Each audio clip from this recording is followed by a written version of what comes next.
전라남도 곡성군 각 면동 노인회장님 그리고 지회장님 반갑습니다. 저희가 실제로 더불어민주당의 그야말로 어머니 같은 곳이 바로 이 전남인데, 저희가 아마 여러분들 보시기에 이게 참 부족한 자식 같은 그런 느낌을 가지고 계실 것 같아요. 잘했으면 좋겠는데 기대만큼 안 될 때도 많고, 가끔씩은 이뻤다가 미웠다가 막 그러시죠? 저희가 부족해서 그렇습니다. 제가 어제 영광에서 그 말씀 드렸는데, 더불어민주당의 여러분들이 가진 기대, 대한민국 정치를 제대로 이끌어가라, 대한민국을 정말로 사람 사는 공동체로 잘 만들어 달라는 여러분들의 염원이 우리 더불어민주당에 있다고 생각합니다. 그러나 가끔씩은 이게 워낙 지시를 많이 하다 보니까 꼭 버릇 나쁜 자식처럼 가끔씩 부모 뜻에 어긋나는 때도 있는 것 같고, 기대에 못 미치게 엉뚱한 짓을 가끔씩 한다고 생각될 때도 있으실 것 같아요. 그런 교만함, 예선만 지나면 본선은 쉽게 된다, 이런 생각들 때문에 실제로 국정이나 지역에 우리 주민 여러분, 우리 국민 여러분에 대해서 진지하게 존중하고 두려워하는 마음이 좀 부족한 것 같습니다. 여러분도 아마 이번에 보셨겠지만 이제 더불어민주당은 많은 변화들을 겪고 있습니다. 일단은 나라의 주인이 국민이라는 점, 당의 주인이 당원이라는 점들을 실제로 실천하려고 많이 노력합니다.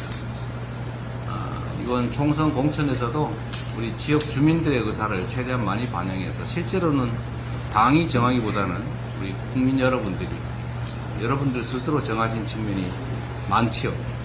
조금은 개선됐다고 생각될 것이고, 또 그게 이번에 어찌 보면 이제 더불어민주당이 그 지역할 조금은 하네, 자식이 조금 마음에 들려고 노력하네, 이런 느낌이 좀 드실 수도 있을 겁니다. 그러나 그러면서 또 부족하겠죠. 특히 지방자치 관련해서는 이런 우려들이 있는 것 같아요. 어차피 쉽게 되니까 너무 이렇게 짬짬이 해가지고 특정 소수가 기득권화돼서 우리 지역 주민들보다 특정한 집단의 정치적 이익이 우선되는 거 아니냐. 정말로 우리가 뽑은 기초광역의원 단체장들이 진짜 우리를 위해서 일하나? 이런 의구심이 조금은 있으셨을 것 같습니다.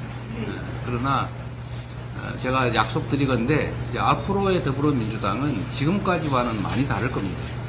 저도 노력할 것이고, 이번 공천도 사실은 우리 곡성 군민이 다 뽑으신 거잖아요. 제한 없이.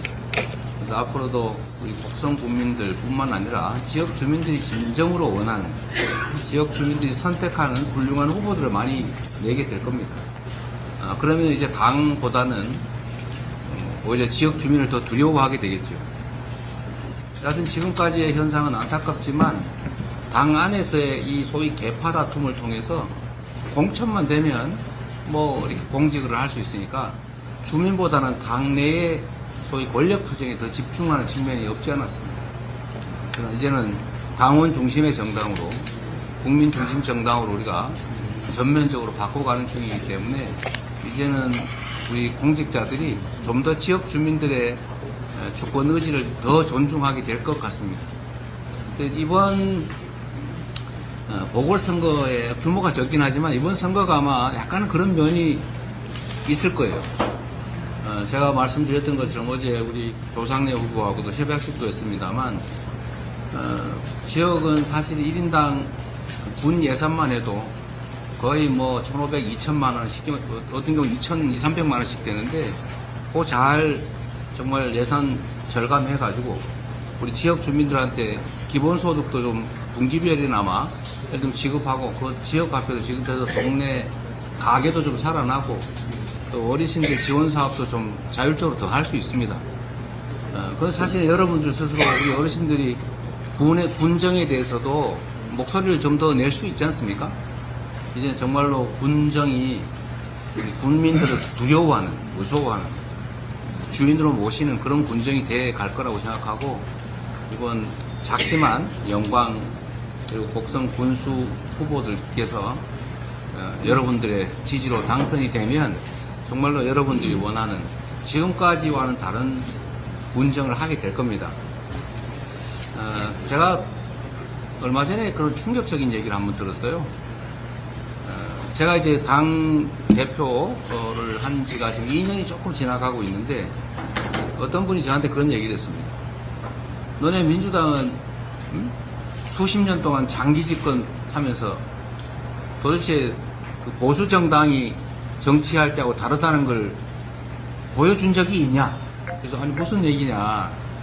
우리가 기껏해야 노무현, 김대중, 문재인 세 번밖에 못했는데 그랬더니 그게 아니고 예를 들면 호남 지역 같은 경우는 실제로 민주당 일당 거의 독재 비슷하게 일당이 지배해 오지 않았냐? 근데 그게 영남의 보수 정당이 지배하는 그 지역하고 다를 게 별로 안 보인다. 다르다는 거 보여줬어야 되는 거 아니냐? 이게 정말 가슴 아팠습니다. 보통 정치를 하면 당은 그냥 중앙 정치만 신경 써요. 나란 일만.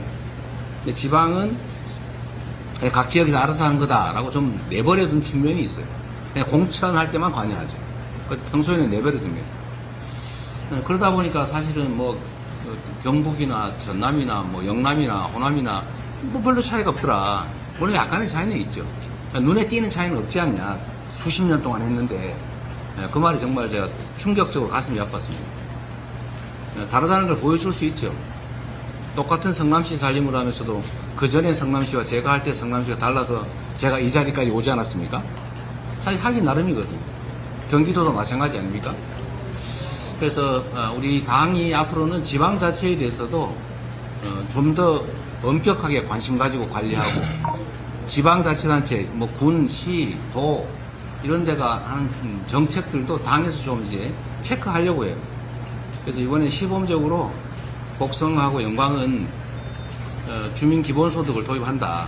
액수가 적더라도 얼마든지 할 수 있다는 걸 보여주자.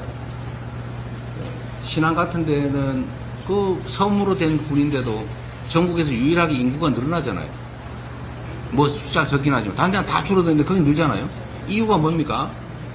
그 햇빛 연금이라고 태양광 발전한 거 조금 떼가지고 주민들한테 배당을 하니까 그 희망이 생겨서 다시 되돌아오잖아요. 얼마든지 할 수 있죠. 곡성도 왜 못하겠습니까? 그래서 저희는 앞으로 대한민국의 이게 재생에너지 생산의 보고가 바로 이 호남, 서남 해안이죠. 서남 해안. 그 중에서도 전남이 제일 사실은 큰 재생에너지 생산 가능 지역인데 여기에 송배전망만 잘 깔고 또 재생에너지 바람이든 뭐 햇빛이든 풍력, 태양광 발전 허가해주고 그 중에 일부를 지역 주민들한테 배당을 하는 방식으로 정책을 만들면 사실 얼마든지 살기 좋은 동네 되지 않겠습니까? 그리고 재원도 좀 아껴서 기본소득도 좀 도입하고 지역화폐도 대량으로 발행해서 동네 또는 동네에서 쓰기에 한 바퀴 돌고 서울로 가게 이렇게 만들려고 합니다. 저희가 시범적으로 한번 해보려고 하는 거고요. 그래야 저희가 다음 지방선거도 흔쾌한 마음으로 여러분들이 민주당을 찍지 않겠어요? 지금까지는 막 어쩔 수 없이 내가 미워도 다시 한번 이런 심정으로 찍었는데 앞으로는 흔쾌한 마음으로 역시 우리 자식이요 라는 생각하면서 즐거운 마음으로 자부심 가지고 더불어민주당 후보들 지지할 수 있게 만들려고 합니다. 이번이 시범적으로 시작하는 일이니까 많이 도와주시고요. 어쨌든 요즘 너무 어려운 것 같습니다. 경제도 어렵고 특히 지방은 2중, 3중의 어려움을 겪죠. 대한민국 경제가 전체적으로 어렵고 거기다가 서울 수도권은 그래도 조금 덜한데 여긴 더 심하고 또 그 지방 중에서도 또 지역별로 또 더 어렵고 거기다가 또 지역은 점점 고령화돼가고 아까 노인 비율도 말씀하셨습니다만 어쨌든 그런 어려움들을 동시에 겪고 있습니다. 아마도 어르신들은 사실 아플 때 제일 서럽잖아요. 나이 들면 그렇다고 해요. 저도 조금 들어가는데 우리 어머니 아버님이 그러셨어요. 나이 들면 아프면 너무 서럽다 그렇게 얘기해요. 근데 지금은 이제 의료대란 때문에 더 걱정되지 않습니까? 그런 문제들도 저희가 어쨌든 힘이 좀 부족하긴 하지만 집행 권한이 없어서 아쉽긴 하지만 어쨌든 국회라고 하는 공간을 우리가 다수를 차지하고 있으니까 최선을 다해서 해결해 가도록 노력하겠습니다. 어르신들 대부분 아마 농사 짓는 분들이실 텐데 쌀값, 한우값 이거 폭락해가지고 걱정도 많죠. 농업에 대한 또 1차 산업에 대한 인식을 통째로 바꿔야 됩니다. 이게 아니 뭐 해외 호주는 소고기값 싸고 그러니까 소고기 수입하면 되지 뭐 저 베트남에 쌀 얼마나 싸냐 뭐 수입하면 되지 뭐 우리 쌀값을 이렇게 비싸게 유지할 필요가 뭐 있냐 이런 생각을 하면 방법이 없죠.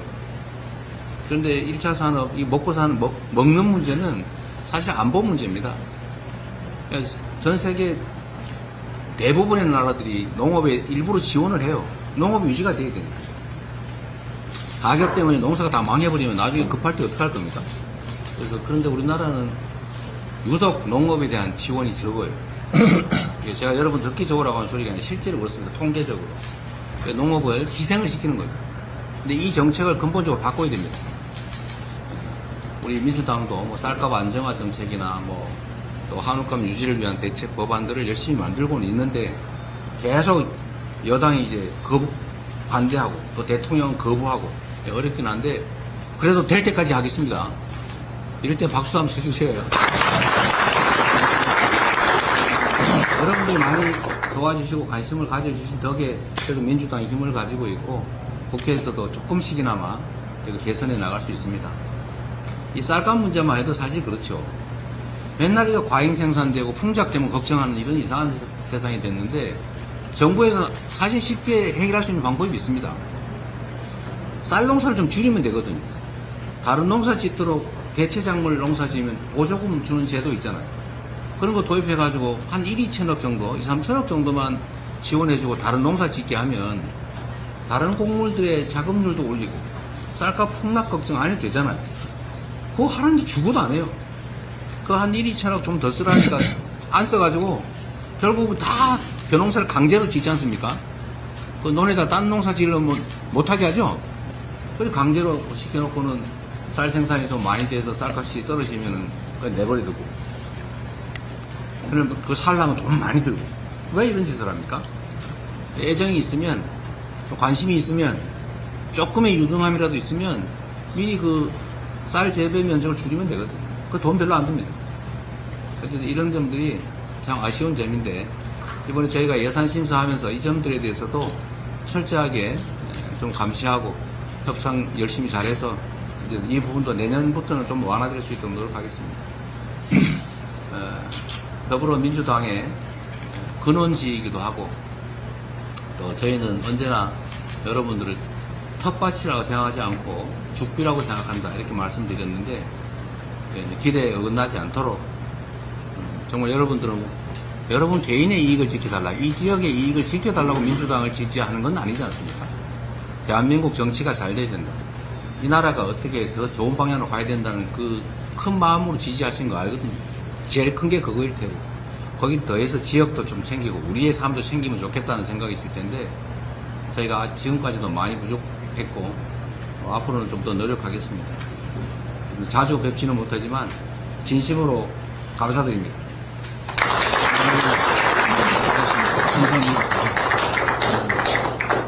대표님께서 우리 소멸 지역의 적은 지역의 애로사항을 문제점을 잘 알고 계신 것을 다행으로 생각합니다. 나라 정치 잘 하시고 그래도 우리가 제일로 또 바라는 것은 앞으로 우리 조선의 군수님이 뜻하는 대로 원하는 대로 공약을 마음껏 다 이룰 수 있도록 국회의원님들이 적극 좀 지원해 주시기를 믿고 또 믿기 때문에 크게 성공하고 오늘의 방문은 의미가 이 대표님이 왔다 가신 뒤로 곡성이 이렇게 참 좋았다. 영원히 기억할 수 있도록 그렇게 좀 해봅시다. 감사합니다.